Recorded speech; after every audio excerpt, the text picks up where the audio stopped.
Hey, what's up everybody? True Boxing here. Thank you for coming back to get hit with the truth. So today we are doing the 2023 top 10s as we are going to look at my number 5 junior welterweight in the world right now at 140 pounds.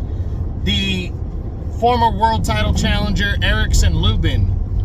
And before we get into that, if you could smash the like button, leave a comment, or subscribe to the channel, I really do appreciate any and all support that I can get as I continue to build my channel here. So we look at Erickson Lubin.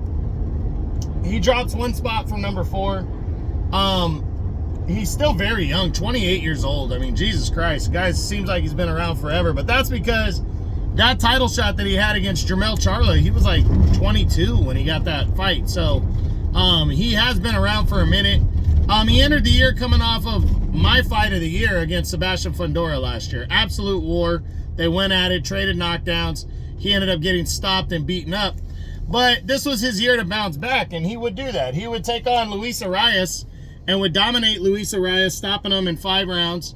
And that fight took place above super welterweight, so a lot of people weren't sure whether Lubin was going to middleweight or if he was staying here at 154. Well, the opportunity seemed, better at 154, and they are. So on the Canelo undercard in September, he would get a shot at Jesus Ramos in an eliminator. And, it wasn't an overly entertaining fight, but a lot of people had Ramos winning this fight because of Ramos's work on the ropes, but the fight half the time was in the middle of the ring, and it's not that Lubin was dominating in the middle of the ring either, but Ramos really wasn't throwing a lot of punches, and Lubin was just throwing punches and staying busy when they were in the middle of the ring.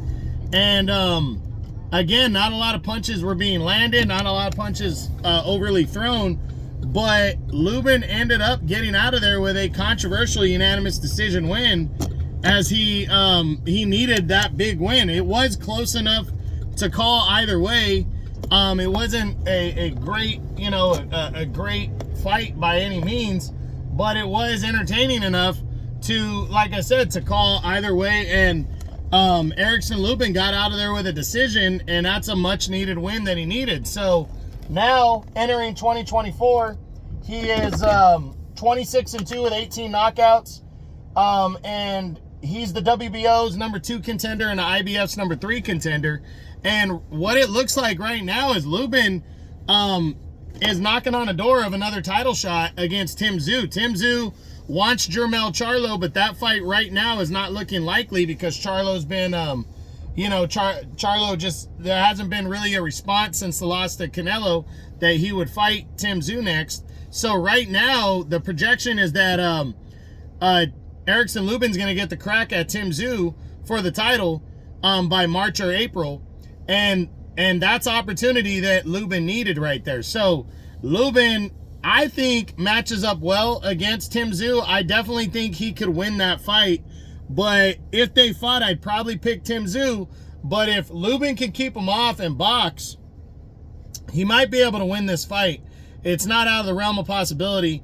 And if he wins this fight, he's going to soar to the top of the division. Now, I do believe he's going to fight Tszyu. I do believe he's going to lose, but I do believe he's going to be competitive. So, all that being said, I think Lubin's going to finish in the top 10. I'm not sure if he gets in the top 5. Like I said, if he loses to Tszyu, like I believe he will, it's going to be tough to finish in the top 5, but that's not to say that he can't. So, we'll see what happens.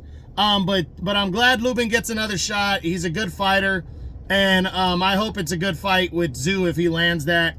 And if he doesn't, he should get opportunity to fight somebody else in a major fight, possibly a final eliminator.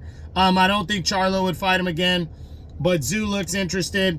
Maybe whoever the new IBF champion is between Murtazalayev and Kolke might give him an opportunity. So we'll see what happens. But that's it. That's what I got. That's my 2024 top 10s on my number 5 junior welterweight in the world, or super welterweight in the world right now at 154 pounds. Erickson Lubin of the United States. I hope you enjoyed the video. If you did, smash the like button, leave a comment, or subscribe to the channel.